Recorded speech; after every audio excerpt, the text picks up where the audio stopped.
Hello everyone, welcome back to my channel. आज हम लोग स्टार्ट करने वाले हैं एप्लीकेशंस ऑफ इंडक्टिव इफेक्ट। हम लोग इसमें पढ़ेंगे stability of intermediates, acidic strength and basic strength. अब बात करें स्टेबिलिटी ऑफ इंटरमीडिएट्स की, सबसे पहले बात करते हैं क्या होता है एक इंटरमीडिएट। ठीक है, intermediates are very short lived species and they are very unstable, they are highly unstable and they are form during organic reactions. तो अब वो कैसे बनते हैं उसके बारे में बात करते हैं। बॉन्ड फिजन की बात करें तो बॉन्ड फिजन दो तरीके का होता है, एक होमोलिटिक और एक heterolytic. What is homolytic bond fission वो समझते हैं। जैसे मान लीजिए आपने कोई बॉन्ड ले लिया ए बी। होमोलिटिक बोलने का मतलब है कि यहाँ जो दो इलेक्ट्रॉन्स प्रेजेंट हैं ए और बी के पास, वो दोनों क्या हो, इक्वल अमाउंट में डिस्ट्रीब्यूट हो जाए। इसका मतलब एक इलेक्ट्रॉन आ जाए बी के पास, दूसरा चला जाए ए के पास। तो हम क्या बोल सकते हैं इसमें, A radical plus B radical. ठीक है, अगर ये कार्बन एटम्स है तो हम क्या बोलते हैं इनको, carbon free radicals. Carbon free radicals. ठीक है, तो कैसे बनता है homolytic fission of any bond. अब बात करते हैं हेटेरोलिटिक बॉन्ड फिजन की। तो यहाँ हमने एक बॉन्ड ले लिया ए बी। अगर हमने बोला कि electronegativity of A is greater than B, तो हम क्या बोलेंगे, यहाँ जो दो इलेक्ट्रॉन्स है वो कंप्लीटली एक एटम के पास शिफ्ट हो जाएंगे, जिसकी ईएन वैल्यू क्या होगी, ज़्यादा। तो हम यहाँ क्या बोलेंगे, हमारे पास बनेगा ए माइनस और साथ में बी प्लस। अगर ये कार्बन एटम्स हुए हैं तो हम क्या बोलेंगे, नेगेटिव चार्ज को क्या बोलेंगे हम, कार्बनायन, और पॉजिटिव चार्ज को क्या बोलेंगे, कार्बोकैटायन। ठीक, ऐसे बहुत सारे इंटरमीडिएट होते हैं apart from carbon free radical, carbon and carbocation. उन सब की हम बात करेंगे रिएक्शन मैकेनिज्म के अंदर। अब बात करते हैं स्टेबिलिटी ऑफ कार्बोकैटायन। अब देखो, सबसे पहले होता क्या है कार्बोकैटायन। तो ये एक इलेक्ट्रॉन डिफिशिएंट मॉलिक्यूल है। ठीक है, इसके पास कितने होते हैं, 6 इलेक्ट्रॉन्स होते हैं। ठीक है, इलेक्ट्रॉन डिफिशिएंट मॉलिक्यूल है। अब इसका ऑक्टेट क्या है, इनकम्प्लीट, और 6 इलेक्ट्रॉन इसके पास है। इसका मतलब ये इलेक्ट्रॉन पेयर एक्सेप्ट कर सकता है, इलेक्ट्रॉन पेयर क्या कर सकता है, एक्सेप्ट कर सकता है। ठीक है, अब ये क्या है, इसके पास एक वेकेंट पी ऑर्बिटल। उस वेकेंट पी ऑर्बिटल में ये क्या कर सकता है, इलेक्ट्रॉन डेंसिटी एक्सेप्ट कर सकता है। तो इसलिए हम क्या बोल सकते हैं, एक लुईस एसिड भी है। sp2 इसका क्या है, हाइब्रिडाइजेशन। sp भी हो सकता है लेकिन वो हाईली अनस्टेबल होता है, तो जनरली हम sp2 हाइब्रिडाइजेशन की बात करते हैं। अब बात करें इसके मैग्नेटिक नेचर की, तो ये डायमैग्नेटिक है क्योंकि इसके पास कोई भी अनपेड इलेक्ट्रॉन प्रेजेंट नहीं है। अब बात करें इसकी स्टेबिलिटी की, तो मान लीजिए आपने किसी कार्बोकैटायन से कोई ग्रुप जोड़ रखा है जी। अब उस जी पे डिपेंड करता है कि कार्बोकैटायन की स्टेबिलिटी बढ़ेगी या फिर घटेगी। अगर जी आपका इलेक्ट्रॉन रिलीजिंग ग्रुप हुआ, यानी कि कोई प्लस आई ग्रुप, तो क्या होगा, हमेशा स्टेबिलिटी बढ़ जाएगी। क्या होगी, स्टेबिलिटी इंक्रीज कर जाएगी। ऐसा क्यों होगा, क्योंकि कार्बोकैटायन कैसे हैं, इलेक्ट्रॉन डिफिशिएंट मॉलिक्यूल्स, उनको इलेक्ट्रॉन डेंसिटी चाहिए स्टेबलाइज होने के लिए। तो जितने भी प्लस आई ग्रुप्स होंगे वो क्या करेंगे, स्टेबलाइज करेंगे। और जितने भी इलेक्ट्रॉन विड्रॉइंग ग्रुप होंगे यानी माइनस आई ग्रुप्स, वो क्या करेंगे, स्टेबिलिटी को घटा देंगे। यहाँ क्या बोलेंगे, स्टेबिलिटी डिक्रीजेस। एग्जाम्पल देखते हैं। पहले एग्जाम्पल में हमारे पास यहाँ क्या है, एक मिथाइल कार्बोकैटायन। यहाँ क्या है 1 डिग्री, यहाँ क्या है 2 डिग्री, और यहाँ क्या है 3 डिग्री। तो हमने पहले बात करी थी इंडक्टिव इफेक्ट में कि जैसे डिग्री बढ़ती है स्टेबिलिटी बढ़ जाएगी। मतलब यहाँ क्या है, सिर्फ एक मिथाइल ग्रुप क्या कर रहा है, डोनेट कर रहा है इलेक्ट्रोडेंसिटी को। यहाँ पर दो दो मिथाइल कर रहे हैं और यहाँ पर 3 मिथाइल कर रहे हैं। तो हम क्या बोलेंगे, जहाँ ज़्यादा डोनेट कर रहे हैं इलेक्ट्रोडेंसिटी को वहाँ पे स्टेबिलिटी ज़्यादा होगी। तो हम इस तरह से लिख सकते हैं स्टेबिलिटी ऑर्डर। ठीक है, अगली बात करें। अगर इस रिंग में देखें तो पहला जो मॉलिक्यूल है हमारे पास, उसमें ये क्या है, 1 डिग्री कार्बोकैटायन है। इसमें कहाँ से मिल रहा है, सिर्फ यहाँ से इलेक्ट्रॉन डेंसिटी मिल रही है इसको। दूसरे में क्या है 2 डिग्री है, उसमें यहाँ से भी मिल रही है और यहाँ से भी मिल रही है, तो ये क्या है 2 डिग्री। अगली बात करें तो ये क्या है 3 डिग्री, इधर से भी आ रहा, इधर से भी और इधर से भी। हम इन चीज़ों को हाइपर कॉन्जुगेशन से भी सॉल्व कर सकते हैं, बट हम यहाँ पर इंडक्टिव की बात कर रहे हैं तो हम इंडक्टिव से ही देखेंगे। अब बात करते हैं थर्ड एग्जाम्पल की। तो इसमें देखिए, हम जो कार्बोकैटायन हमारा जुड़ा है जिस ग्रुप से, वहाँ क्या है 3 CH3 है। यहाँ क्या है 3 3 CH3 है। ठीक है, अगले में क्या है, CH3 कितना है 2, और एक क्या है CD3। फिर क्या हो रहा, CD3 कितने हो गए 2 और CH3 1 और लास्ट में क्या हो गया CD3 3। तो आपने पहले पढ़ा था कि CD3 का जो प्लस इफेक्ट होता है वो ज़्यादा होता है एज़ कम्पेयर टू CH3। तो हम यहाँ क्या बोल सकते हैं कि CH3 जितना घटता जाएगा उतना ही इंडक्टिव इफेक्ट मैग्नीट्यूड क्या होगा, बढ़ता जाएगा। क्योंकि हो क्या रहा है यहाँ पर, as you move from left to right क्या हो रहा है यहाँ पर कि CD3 बढ़ रहा, रिप्लेस कर रहा है CH3 को। तो अब क्या बोल सकते हैं यहाँ पर जो लास्ट है इसका जो स्टेबिलिटी होगा कार्बोकेटाइन का वो रिलेटिवली ज़्यादा होगा। ठीक है, चलिए अगला एग्जांपल देखें। एग्जांपल 4 में जो कार्बोकेटाइन है वो कैसा है sp2। यहाँ कैसा है, दिस इज sp। तो हम बोल सकते हैं कि जैसे ही परसेंटेज एस कैरेक्टर बढ़ता जाएगा, परसेंटेज एस कैरेक्टर क्या है, प्रोपोर्शनल टू इलेक्ट्रोनेगेटिविटी। तो हम बोल सकते हैं कि plus charge highly electronegative atom पे ज़्यादा अनस्टेबल होगा। ठीक है, तो स्टेबल कहाँ होगा, sp2 पे ज़्यादा स्टेबल होगा। ये सब मॉलिक्यूल्स क्या होते हैं, हाईली अनस्टेबल होते हैं, हाईली अनस्टेबल।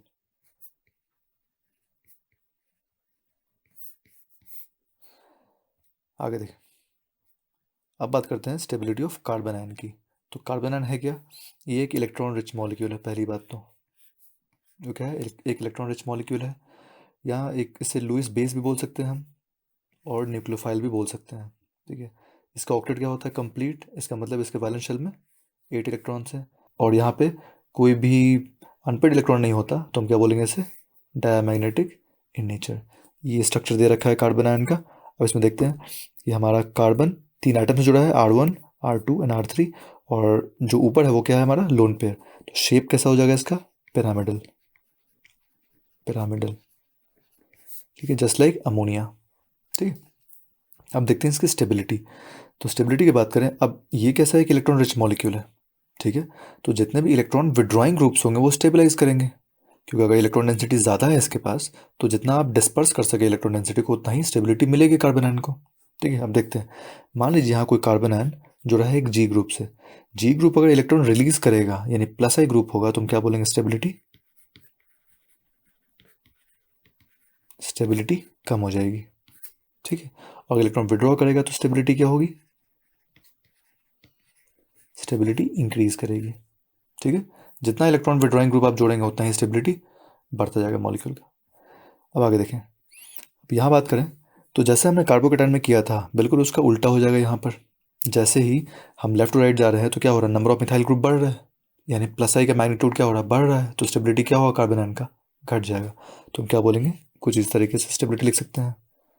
ठीक है, यहाँ हो क्या रहा है कि जितने मिथाइल आएंगे ज़्यादा वो क्या करेंगे, स्टेबिलिटी को डिक्रीज कर देंगे, क्योंकि वहाँ पे ऑलरेडी इलेक्ट्रॉन डेंसिटी है कार्बन पे, आपको विड्रॉ करना है, आपको डोनेट नहीं करना उसको। ठीक है, अगला एग्जाम्पल देखो। अब यहाँ बात करें तो यहाँ पर क्या हो रहा है कि CH3 यहाँ पे कितने हैं, तीनों हैं। और जैसे आप बढ़ रहे हैं लेफ्ट से राइट, CH3 घट रहा है और CD3 बढ़ रहा है। हमें पता है CD3 का क्या है, प्लस आई ज़्यादा है। तो हमें प्लस आई ज़्यादा नहीं चाहिए, हमें कम से कम प्लस आई चाहिए। हम क्या बोलेंगे, फिर से ऑर्डर कैसा आ जाएगा, इस तरीके से। ठीक है, लास्ट में क्या हो रहा है यहाँ पर कि 3 CD3 हैं, तो 3 CD3 ज़्यादा प्लस आई देंगे एज कम्पेयर टू पहले वाला, यानी कि 3 CH3। क्लियर है, अगला एग्जाम्पल फिर से यहाँ देखें तो ये क्या है, ये 1 डिग्री है, ये कैसा है 2 डिग्री है, और ये 3 डिग्री है। तो कार्बोकेटाइन में क्या बोलते हैं हम, 3 ज़्यादा होता है 2 से देन 1 से। लेकिन यहाँ क्या बोलेंगे हम, 1 ज़्यादा होगा 2 से देन 3 से। तो हम क्या बोलेंगे, 1 डिग्री 2 डिग्री से ज़्यादा, और 2 डिग्री 3 डिग्री से ज़्यादा स्टेबल होगा। अगला एग्जाम्पल देखें तो यहाँ भी सेम चीज़, जितना CD3 का अमाउंट बढ़ता जाएगा उतना ही स्टेबिलिटी घटता जाएगा। तो हम क्या बोलेंगे, कुछ इस तरीके से ऑर्डर लिख सकते हैं इसका। ठीक है, नेक्स्ट एग्जाम्पल देखें तो यहाँ क्या हो रहा है, ये कैसा है आपका sp3, दिस इज sp2 और दिस इज sp हाइब्रिडाइज्ड। तो हम क्या बोलेंगे, percentage s character proportional to electronegativity, और इलेक्ट्रोनेगेटिव जितना ज़्यादा होगा उतना ही क्या होगा, स्टेबिलिटी ऑफ कार्बन आयन। ठीक है, तो हम क्या बोलेंगे, हमारा sp हाइब्रिडाइज्ड कार्बन आयन ज़्यादा स्टेबल होगा as compare to sp2 and sp3, क्योंकि जितनी ज़्यादा इलेक्ट्रोनेगेटिविटी होगी उतना ही वो उस इलेक्ट्रॉन डेंसिटी, जो हाई इलेक्ट्रॉन डेंसिटी है नेगेटिव चार्ज का, उसको स्टेबलाइज कर पाएगा, अपने ऊपर होल्ड कर पाएगा। अब बात करते हैं हम DNP रूल की। अब ये रूल क्या दिखाता है कि जब भी हम इंडक्टिव इफेक्ट के हिसाब से किसी भी इंटरमीडिएट या किसी भी एसिड या किसी भी बेस की हम लोग ऑर्डर को डिटरमाइन करना चाहते हैं तो हम इस रूल को फॉलो करेंगे। ये रूल हमेशा इंडक्टिव इफेक्ट पे ही एप्लीकेबल है। ठीक है, क्या बोलता है ये रूल कि आपको प्रायोरिटी देनी होती है सबसे पहले डिस्टेंस को, देन नंबर को, देन पावर को। डिस्टेंस का मतलब क्या है, अब मान लीजिए आप कार्बोकेटाइन की स्टेबिलिटी देख रहे हैं, तो कार्बोकेटाइन से डिस्टेंस की बात हो रही है कि कितना पास कितना दूर। नंबर की बात कर रहे हैं हम, तो किसी एक पर्टिकुलर डिस्टेंस पे कितने नंबर में कोई एटम प्रेजेंट है। पावर की बात कर रहे हैं तो किसी एक पर्टिकुलर डिस्टेंस पे आप पावर की बात कर रहे हैं, जैसे मान लीजिए आपने NO2 ले लिया और फ्लोरीन ले लिया, तो आपको पता है कि माइनस आई इफेक्ट NO2 का ज़्यादा है एज कम्पेयर टू फ्लोरीन। ठीक है, आपने इथाइल ले लिया और मिथाइल ले लिया, आपको पता है कि प्लस आई इफेक्ट क्या है, इथाइल का ज़्यादा है मिथाइल से। तो ये बात कर रहे हैं हम पावर की। आपने हमने प्लस आई और माइनस आई का सीरीज़ पढ़ा था, तो वहाँ पे वो पावर के हिसाब से ही क्या है, इंक्रीजिंग या डिसेंडिंग ऑर्डर में अरेंज्ड है। अब एग्जांपल देखते हैं इसका। तो सबसे पहले हमें क्या देखना है, डिस्टेंस। हमें डिस्टेंस को पहले प्रायोरिटी देनी है। अगर डिस्टेंस सेम है तब बात करेंगे नंबर की, अगर नंबर भी सेम है तब बात करेंगे पावर की। क्लियर। अब बात करें हम कार्बोकेटाइन की स्टेबिलिटी के पहले एग्जांपल में, तो पहले एग्जांपल में देखें तो ये कार्बोकेटाइन के नेक्स्ट कार्बन पे क्या है, एक फ्लोरीन है। ठीक है, बी में डिस्टेंस सेकंड कार्बन पे कुछ भी नहीं है, और सी में कुछ भी नहीं है। ठीक है, तो हम क्या बोलेंगे, डिस्टेंस सबसे ज़्यादा प्रायोरिटी है, तो हम क्या बोलेंगे, ए की स्टेबिलिटी सबसे ज़्यादा होगी। अब बात करेंगे हम बी और सी की। ठीक है, अब बी और सी में कंपेयर करें तो जो थर्ड कार्बन आइटम है कार्बन आयन से, उस पर क्या है आपका NO2 ग्रुप बी के अंदर, और इसके अंदर कुछ भी नहीं है, कोई आइटम नहीं है, तो हम क्या बोलेंगे, बी आ जाएगा, उसके बाद सी आना होगा। ठीक है, सिंपल है ये। अगला एग्जांपल देखिए, हमने यहाँ पे 2 ग्रुप लगा दिए। फिर यहाँ बात करेंगे डिस्टेंस की, तो कार्बन आयन के सबसे नियरेस्ट कौन सा ग्रुप है, ये कार्बन आइटम है ए में, उससे कौन कौन जुड़ा है, NO2 और फ्लोरीन। ठीक, बी में कोई ग्रुप नहीं है, सी में बात करें तो एक ग्रुप है। तो डिस्टेंस की बात करें तो ए और सी की स्टेबिलिटी क्या होगी, ज़्यादा एज कम्पेयर टू बी। इसका मतलब क्या बोलेंगे, बी तो लास्ट में आएगा। अब बात करनी है हमें ए और सी के अंदर। अब ए और सी में बात करें, डिस्टेंस तो सेम है, नंबर की बात करते हैं। नंबर क्या है ए में, 2। ए में कितने ग्रुप्स हैं, 2 ग्रुप्स, और सी में कितने ग्रुप है, एक ग्रुप। तो यहाँ बोल सकते हैं हम कि ए की स्टेबिलिटी क्या होगी, ज़्यादा होगी एज कम्पेयर टू सी। तो हम क्या बोलेंगे, ए ग्रेटर देन सी। आगे कुछ देखने की ज़रूरत ही नहीं है। ठीक है, नेक्स्ट बात करें। अगले एग्जांपल में हमने यहाँ पर 3 ग्रुप्स ले लिए। अब 3 ग्रुप पे कैसे करें, अब फिर से यहाँ क्या देखेंगे हम, नंबर ऑफ, ये सबसे पहले बात करेंगे डिस्टेंस की। तो डिस्टेंस देखो, इस कार्बन आयन से जो ए हमारा एग्जांपल है, उसमें यहाँ कितने ग्रुप्स हैं, एक, यानी क्या है, कौन है इसमें, क्लोरीन। दूसरे में बात करें तो NO2, और तीसरे में बात करें तो NO2 और फ्लोरीन। यानी हम यहाँ बोल सकते हैं कि तीनों में डिस्टेंस, यानी पहले कार्बन आइटम पे कोई ना कोई ग्रुप प्रेजेंट है जो कि कैसा है, माइनस आई। तो हम यहाँ नहीं बोल सकते, हमें आप देखना पड़ेगा नंबर को। हम नंबर की बात करें, नंबर की बात करेंगे तो ए और बी में कितने ग्रुप्स हैं, एक, सी में कितने हैं, 2। कौन कौन से, फ्लोरीन और NO2। तो हम यहाँ नंबर देख के बोल सकते हैं कि हाँ ठीक है, सी सबसे ज़्यादा होगा। अब हमें बात करनी है ए और बी की। ए और बी में बात करें तो हमारा जो डिस्टेंस की बात करें तो पहले कार्बन में कितने हैं, Cl और NO2। ठीक है, अब बात करेंगे नंबर की, नंबर भी कितने हैं, एक एक है। देन बात करेंगे हम पावर की। अगर यहाँ दोनों में, यानी कि ये Cl और ये NO2 अगर सेम रहे होते तो हम आगे जाते, लेकिन यहाँ क्या हो रहा है कि यहाँ पे डिफरेंट आइटम्स है, तो पावर की बात करेंगे। पावर में NO2 क्या है, ज़्यादा माइनस आई दे सकता है, ज़्यादा स्टेबलाइज करेगा कार्बन आयन को, तो हम क्या बोलेंगे, बी देन ए। क्लियर। नेक्स्ट, अब बात करते हैं stability of carbon free radicals की। तो कार्बन फ्री रेडिकल भी सिमिलर होते हैं कार्बोकेटाइन के, बस एक ही डिफरेंस है कि वहाँ पे 6 इलेक्ट्रॉन और यहाँ पर 7 इलेक्ट्रॉन्स। यहाँ वेकेंट ऑर्बिटल के अंदर, यहाँ पर वेकेंट, ये पार्शियली वेकेंट होता है, इसमें एक इलेक्ट्रॉन प्रेजेंट होता है। ये कैसा है, पार्शियली वेकेंट। फीचर्स क्या है इसके, ये भी इलेक्ट्रॉन डिफिशिएंट है, बट ये लुईस एसिड नहीं है क्योंकि ये इलेक्ट्रॉन पेयर नहीं एक्सेप्ट कर सकता। ठीक है, क्योंकि ये पार्शियली वेकेंट है। यहाँ 7 इलेक्ट्रॉन स्पीशीज है ये, they are not Lewis acids but they are paramagnetic. Paramagnetic क्यों है, क्योंकि ये एक अनपेयर्ड इलेक्ट्रॉन, ये क्या है, अनपेयर्ड इलेक्ट्रॉन, ये प्रेजेंट है, तो ये कैसा हो जाएगा, पैरामैग्नेटिक।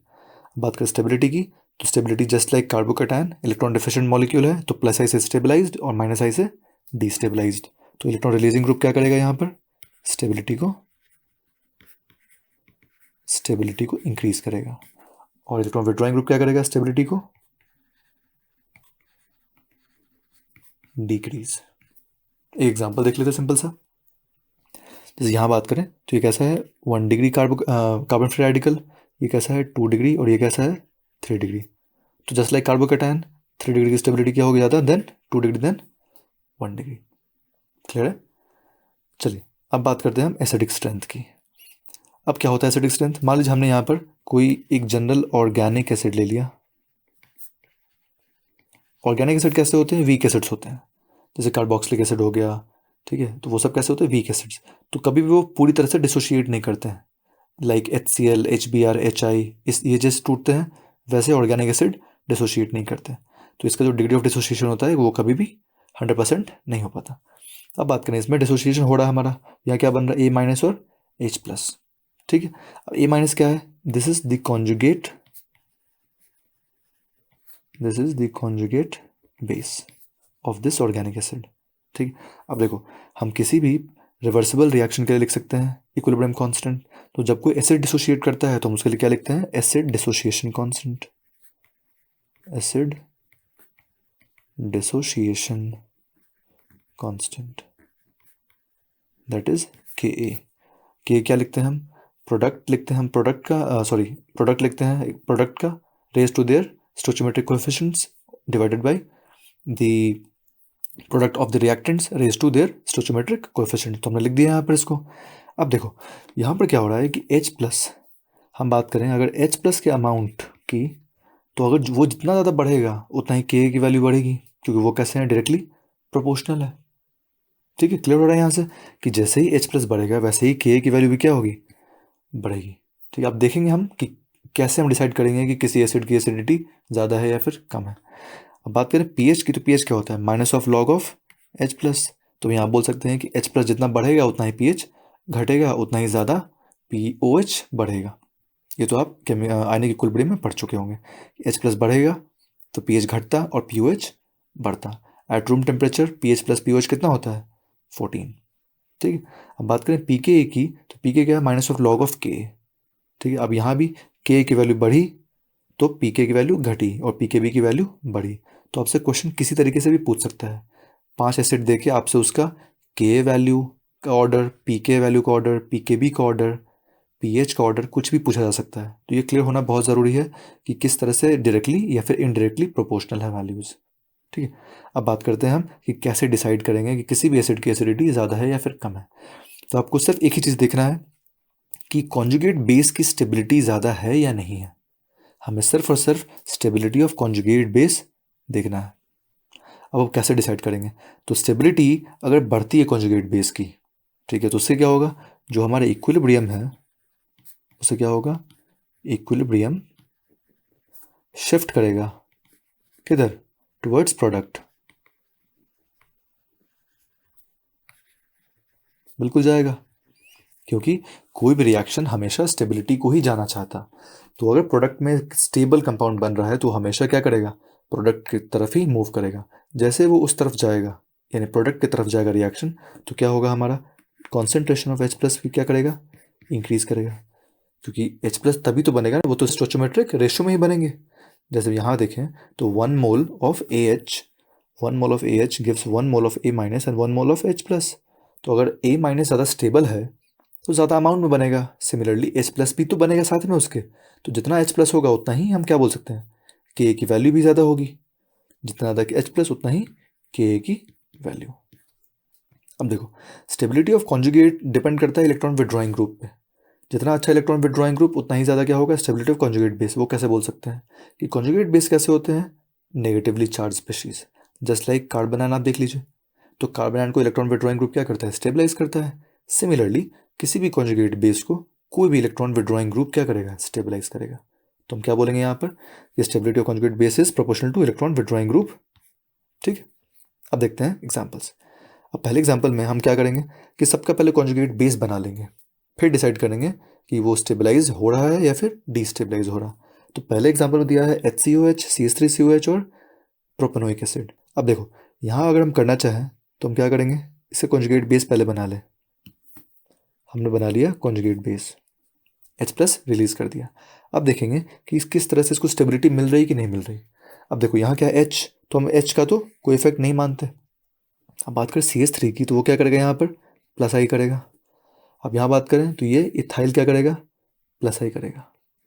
अब इन तीनों में कंपेयर करें तो तीनों दो में तो क्या है, प्लस आई इफेक्ट है, एक में क्या है, कोई ऐसा इफेक्ट नहीं है। तो हम ये बोल सकते हैं कि जितना प्लस आई बढ़ेगा उतना ही स्टेबिलिटी घटेगा, क्योंकि ये कैसा है, CO माइनस कैसा है, हाई इलेक्ट्रॉन डेंसिटी है। हमें क्या चाहिए, इलेक्ट्रॉन विड्रॉइंग ग्रुप चाहिए, यहाँ तो डोनेट कर रहा है। तो हमें क्या बोलेंगे कि A ज़्यादा हो जाएगा B से देन C से, क्योंकि पहले में क्या है, कोई ऐसा इफेक्ट नहीं है, न्यूट्रल है, वो स्टैंडर्ड है। लेकिन दूसरे में CH3 है जो इंडक्टिव दे रहा, तीसरे में क्या, इथाइल है जो ज़्यादा इंडक्टिव दे रहा, ज़्यादा डिस्टेबलाइज कर रहा। क्लियर। अगला एग्जाम्पल देखें। अगले एग्जाम्पल में बात करें तो जैसे ही हम क्या करते हैं, इसका कॉन्जुगेट बेस पहले बना लेते हैं।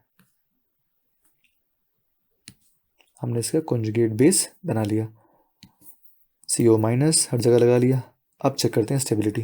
तो पहले में क्या है, CH3, ठीक है, वो क्या कर रहा है, प्लस आई इफेक्ट, ये क्या कर रहा है, प्लस आई इफेक्ट। दूसरे में क्या है, CH2Cl, ये माइनस आई ग्रुप लग गया। तीसरे में क्या है, ये भी माइनस आई और ये भी माइनस आई, और यहाँ क्या है, तीन तीन माइनस आई ग्रुप्स है। ठीक है, एक ही डिस्टेंस पे, यहाँ पे DNP रूल लगाएंगे हम, एक ही डिस्टेंस पे जैसे number of minus I groups बढ़ रहे हैं तो स्टेबिलिटी क्या होगी, बढ़ जाएगी। किसकी, जो हमारा कॉन्जुगेट बेस है। तो हम क्या बोलेंगे, जैसे ही Cl का नंबर बढ़ रहा, स्टेबिलिटी बढ़ेगी कॉन्जुगेट बेस की, तो एसिडिटी बढ़ेगी किसकी, एसिड की। तो हम क्या बोलेंगे, इस तरीके से एसिड का ऑर्डर आ जाएगा। ठीक है, अगला एग्जाम्पल यहाँ देखें हम, तो फिर से हम क्या करेंगे, हर जगह कॉन्जुगेट बेस का formation, CO minus, CO minus, CO minus और CO माइनस। अब चेक करते हैं हम स्टेबिलिटी किसकी ज़्यादा होगी किसकी कम होगी। अगर डिस्टेंस की बात करें, सबसे पहले बात करें डिस्टेंस की, तो डिस्टेंस पे A और B, मान लीजिए इसको हम A बोल दिया, इसे B बोल दिया, तो हमारा जो कार्बोक्सिलेट आयन है, इसके जस्ट नेक्स्ट आइटम पे यहाँ क्या है, दो दो ग्रुप्स हैं माइनस आई, B में भी दो ग्रुप्स हैं, C में बात करें तो सिर्फ एक ग्रुप है, और D में बात करें तो भी एक ही ग्रुप है। तो हम ये सिंपल बोल सकते हैं कि A और B की जो स्टेबिलिटी होगी वो ज़्यादा होगी as compare to C and D। इसे हम C बोल दें, इसे D बोल दें, ये तो बोल सकते हैं हम। कि हम डिस्टेंस की बात करें तो डिस्टेंस तो सब में सेम है, बट नंबर डिफरेंट है, A और B में नंबर ज़्यादा है, C और D में नंबर कम है। ठीक है, अब हम बात करें A और B की बात करें, तो A और B के अंदर डिस्टेंस सेम, नंबर सेम, लेकिन पावर डिफरेंट है। पावर डिफरेंट कैसे है, यहाँ NO2 तो कॉमन है, लेकिन यहाँ क्या है, क्लोरीन, और यहाँ पे fluorine, fluorine being more electronegative, तो उसका माइनस आई इफेक्ट भी क्या होगा, ज़्यादा होगा। तो हम बोलेंगे B is greater then A। ठीक है, अब बात करें C और D की, तो यहाँ पर भी क्या है, पहला आइटम क्या है, NO2, यहाँ भी क्या है, NO2, वो भी सेम। अब बात करें दूसरे आइटम की, तो यहाँ क्या है, फ्लोरीन, और यहाँ क्या है, chlorine, fluorine being more electronegative तो ज़्यादा माइनस आई इफेक्ट देगा। तो क्या बोलेंगे, देन आएगा हमारे पास C देन D। तो ये हो जाएगा हमारा फाइनल एसिडिक स्ट्रेंथ का ऑर्डर। नेक्स्ट एग्जांपल, अब यहाँ बात करें तो फिर से हम क्या करेंगे, पहले कॉन्जुगेट बेस बना लेंगे, पहले हम कॉन्जुगेट बेस बनाएंगे, फिर चेक करेंगे। तो ये क्या कर रहा है यहाँ पर, ये कैसा है, sp3, ये कैसा है, sp2, और ये कैसा है, sp। तो रिलेटिव बात करें तो ये क्या कर रहा होगा, प्लस आई दे रहा होगा, ये क्या कर रहा होगा, थोड़ा कम, और ये सबसे कम। मतलब हम बात करें लेफ्ट से राइट जाएंगे तो इलेक्ट्रॉन डेंसिटी जितना विड्रॉ कर पाएगा CO माइनस से, वो थर्ड वाला जो हमारा, इससे हम नंबरिंग देते हैं A B and C, तो C ज़्यादा कर पाएगा, क्योंकि उसकी परसेंटेज फैक्टर क्या है, ज़्यादा है, इसकी EN वैल्यू भी क्या है, ज़्यादा है। तो हम क्या बोलेंगे, C की ज़्यादा होगी B से देन A। क्लियर है। अगला एग्जाम्पल देखते हैं। हमने बात की यहाँ पे डाई कार्बोक्सिलिक एसिड की। अब यहाँ पे अगर हम बात करें तो देखो, अगर N की वैल्यू हम बढ़ाते जाएँ, N की वैल्यू बढ़ाते जाएंगे तो क्या होगा, ये जो CH2 का जो चेन है वो क्या होगा, इंक्रीज करता जाएगा। तो उससे क्या होगा, प्लस आई इफेक्ट क्या होगा, बढ़ता जाएगा। तो उससे स्टेबिलिटी ऑफ कॉन्जुगेट बेस क्या होगा, स्टेबिलिटी ऑफ कॉन्जुगेट बेस भी क्या होगा, घटता जाएगा। तो K वैल्यू क्या होगा, घटता जाएगा। ठीक है, अगर हम N की वैल्यू 0 ले लें, 0 का मतलब क्या है कि ये इस तरीके का कुछ COOH और COOH, तो ये क्या हो जाएगा, ऑक्सैलिक एसिड। क्या हो जाएगा ये, ऑक्सैलिक एसिड। ठीक है, अगर हम N की वैल्यू 1 ले लें तो हम क्या बोलेंगे, मैलोनिक एसिड। ठीक है, N की वैल्यू 2 ले लें तो क्या बोलेंगे, सक्सेनिक एसिड। फिर क्या बोलेंगे हम, glutaric acid. Then adipic acid, then pimelic acid. इसे याद करने के लिए आप लिख सकते हैं OMSGAP, oxalic malonic succinic glutaric adipic pimelic. तुम अगर ये अनसब्स्टिट्यूटेड है तो हम क्या बोलेंगे कि सबसे ज़्यादा एसिडिटी होगी किसकी, ऑक्सैलिक एसिड, और सबसे कम किसकी होगी, पिमेलिक एसिड। क्लियर है? अब बात करते हैं बेसिक स्ट्रेंथ की। तो यहाँ हम बात करते हैं लोन पेयर डोनेटिंग टेंडेंसी की, कि कोई भी आइटम कितना ज़्यादा लोन पेयर डोनेट कर सकता है। अब जो ऑर्गेनिक बेसिस होते हैं वो होते हैं नाइट्रोजन कंटेनिंग कंपाउंड्स। अब ऐसा क्यों? ऐसा इसलिए होता है क्योंकि सबसे पहला जो फैक्टर इंपॉर्टेंट है कि कोई भी आइटम लोन पे डोनेट कर सके इजीली, उसके लिए आपको चाहिए सबसे पहले तो लोन पेयर की अवेलेबिलिटी होनी चाहिए। पहला चीज़ क्या चाहिए आपको, loan pair availability, loan pair availability. ठीक है, अब नाइट्रोजन के पास लोन पेयर तो है। अब बात करेंगे हम कि इसकी जो इलेक्ट्रोनेगेटिविटी होनी चाहिए वो भी क्या होनी चाहिए, कम से कम होनी चाहिए। हमें एक ऐसा एटम चाहिए जिसके पास लोन पेयर भी हो और उसकी इलेक्ट्रोनेगेटिविटी भी क्या हो, कम हो, और साथ में साथ क्या, साइज भी क्या हो, कम हो। तो पूरे पीरियोडिक टेबल में एक ऐसा एटम जिसके पास लोन पेयर भी है, उसकी इलेक्ट्रोनेगेटिविटी भी रिलेटिवली कम है और साइज भी मिनिमम है, तो वो कौन होगा, नाइट्रोजन। आप अगर ऑक्सीजन की बात करेंगे तो उसकी ईएन वैल्यू क्या होगी, बढ़ जाएगी। फ्लोरीन की बात करेंगे तो ईएन वैल्यू क्या होगी, बढ़ जाएगी। ठीक है, तो नाइट्रोजन एक अकेला ऐसा एटम है जिसका साइज भी कम है, ईएन वैल्यू भी कम है, साथ ही साथ वो इलेक्ट्रॉन लोन पेयर को कंटेन भी करता है। ठीक है, इसलिए हम क्या बात करते हैं, नाइट्रोजन कंटेनिंग कंपाउंड को हम बोलते हैं ऑर्गेनिक बेसिस। तो हम इसमें यही पढ़ेंगे, अमीन्स के बारे में बात करेंगे, या तो एलिफेटिक अमीन होंगे या फिर एरोमेटिक अमीन होंगे। ठीक, चलिए आगे बात करें। हमने यहाँ कोई अमीन ले लिया GNH2। ठीक है, हमने क्या किया, H+ से उसको रिएक्ट करा दिया, तो क्या बन गया हमारा, अमोनियम आयन बन गया। जैसे हमने एसिड डिसोसिएशन कांस्टेंट लिया था वैसे ही हम बेस के लिए भी लिख सकते हैं। तो ये क्या लिखेंगे, Kb की वैल्यू क्या लिखेंगे, GNH3+ divided by H+ into GNH2। अब यहाँ पे बात करें कि कोई भी अच्छा बेस वो ऐसा बेस होगा जिसके पास लोन पेयर की अवेलेबिलिटी क्या हो, ज़्यादा से ज़्यादा हो। तो हम बोलेंगे lone pair availability of any compound is use to decide the basic strength order.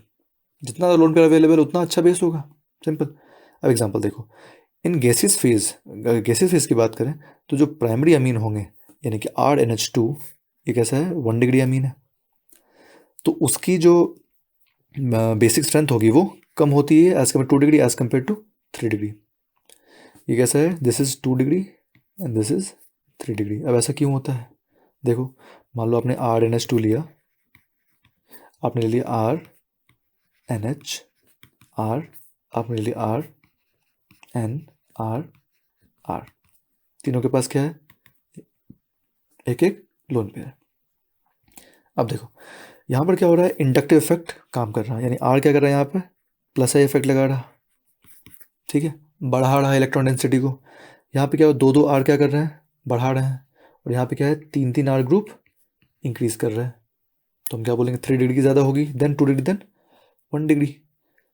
Clear है? ये हम किस में बात कर रहे हैं, गैसियस फेज में या फिर किसी नॉन पोलर सॉल्वेंट के अंदर हमेशा 3 डिग्री की क्या होगी, ज़्यादा होगी as compare 2 degree as compare to 1 degree. लेकिन जैसे ही हम किसी पोलर सॉल्वेंट में जाते हैं, पोलर सॉल्वेंट, तो वहाँ बेसिसिटी 3 चीज़ों पर डिपेंड करती है। गैसियस फेज में सिर्फ और सिर्फ इंडक्टिव पर डिपेंड करती है, लेकिन जैसे आप पोलर सॉल्वेंट में जाते हैं तो वहाँ पर पहले तो इंडक्टिव पर डिपेंड करती है, बिल्कुल करती है, इंडक्टिव इफेक्ट। लेकिन जो दूसरा फैक्टर है that is your steric factor, steric factor. तीसरा क्या है, सॉल्वेशन इफेक्ट, सॉल्वेशन, या इसे हम हाइड्रेशन भी बोल सकते हैं।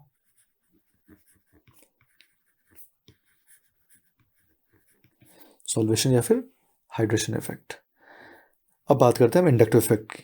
तो इंडक्टिव से तो हम अभी पढ़ चुके ऊपर, अगर इंडक्टिव से हमें सिर्फ देना हो आंसर तो हम क्या बोलेंगे, 3 डिग्री के ज़्यादा, देन 2, देन 1, कोई डाउट नहीं इसमें।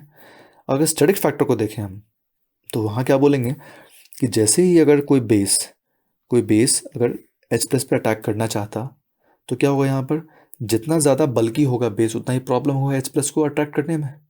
ठीक है। तो हम यहाँ क्या बोलेंगे, स्टेरिक फैक्टर के हिसाब से जो 1 डिग्री होगा वो ज़्यादा होगा 2 से और 3 से, क्योंकि 3 डिग्री क्या होगा, सबसे बल्कि होगा, जितना बल्कि होगा उतना ज़्यादा स्टेरिक रिपल्शन होगा, उतना ही ज़्यादा कम उसकी क्या हो जाएगी, बेसिक स्ट्रेंथ। तो ये हम ऑर्डर देंगे अगर सिर्फ और सिर्फ स्टेरिक फैक्टर को ध्यान में रखेंगे तो। ठीक है, अब आगे देखें, बात करें हम सॉल्वेशन या फिर हाइड्रेशन इफेक्ट की, तो सबसे पहले बात करें तो सॉल्वेशन होता क्या है। जैसे मान लीजिए आपने किसी भी आयन को किसी सॉल्यूशन में डाल दिया, अगर वो एक पॉजिटिव चार्ज आयन है और वो सॉल्वेंट पोलर है, जैसे मान लो कि आपने कोई Na+ लिया आपने, ठीक है, आपने उसको पानी में डाल दिया, तो पानी में क्या है, वाटर मॉलिक्यूल्स हैं इस तरीके का, O के ऊपर क्या है, पार्शियल नेगेटिव, और H के ऊपर क्या है, पार्शियल पॉजिटिव चार्ज। तो ये Na+ को क्या करेगा, वो स्टेबलाइज करने के लिए, कोई भी चार्ज स्पीशीज कभी स्टेबल नहीं होता, हमेशा वो न्यूट्रल होना चाहता है। तो यहाँ क्या होगा कि वाटर मॉलिक्यूल्स का जो ऑक्सीजन पार्ट है, जो डाइपोल का ऑक्सीजन वाला पार्ट है, जो नेगेटिव पार्ट है, वो Na+ को क्या करेगा, चारों तरफ से सराउंड कर लेगा। जैसे वो सराउंड करेगा तो वहाँ पे क्या होगा, न्यूट्रलिटी आ जाएगी, तो क्या होगा, स्टेबिलिटी बढ़ जाएगा, एनर्जी घट जाएगा। तो इसी जो एनर्जी रिमूव होती है उसे क्या बोलते हैं, हाइड्रेशन एनर्जी बोलते हैं। ठीक है, वो हम पढ़ेंगे इनऑर्गेनिक केमिस्ट्री। अब यहाँ बात करें तो यहाँ पर्टिकुलर एग्जाम्पल में हम देखते हैं, जैसे मान लो आपने लिया NH3 अमोनिया, फिर आपने लिया RNH2, फिर लिया R2NH, फिर लिया R3N। अब इस एग्जाम्पल में हमने क्या किया, सबसे पहले उसको एसिड से H+ से रिएक्ट करा दिया, अब बन गया हमारा अमोनियम आयंस। ठीक, अब हम क्या करेंगे, ये तो ऑब्वियस सी बात है, हम पोलर सॉल्वेंट में बात कर रहे हैं, फॉर एग्जांपल पानी। तो पानी में अगर बात करें तो देखो यहाँ जो पहला एग्जांपल है यानी NH4+, तो इसमें जितने भी H+ हैं, H एटम्स हैं, उनमें क्या होगा, पार्शियल पॉजिटिव चार्ज होगा कि नहीं होगा, पार्शियल पॉजिटिव चार्ज होगा, क्योंकि नाइट्रोजन कैसा है, इलेक्ट्रोनेगेटिव एटम है, डाइपोल तो क्रिएट होगा यहाँ पे। अब यहाँ क्या होगा, जितने भी पानी के मॉलिक्यूल्स हैं,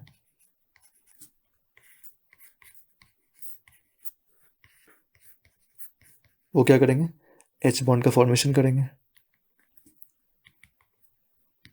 और क्या करेंगे, मॉलिक्यूल को स्टेबलाइज करेंगे, बिल्कुल करेंगे। तो दूसरे मॉलिक्यूल की बात करें हम, यानी कि RNH3+, तो यहाँ क्या होगा, एक्सटेंट ऑफ H बॉन्डिंग क्या हो जाएगी, बोलो, कम हो जाएगी, बिल्कुल कम हो जाएगी, क्योंकि यहाँ पर एक हाइड्रोजन क्या हुआ, कम हो गया। तीसरे की बात करें तो यहाँ पर सिर्फ कितने दो H बॉन्ड बनेंगे, सिर्फ 2, एक यहाँ और एक यहाँ, और लास्ट में बात करें तो सिर्फ एक यहाँ।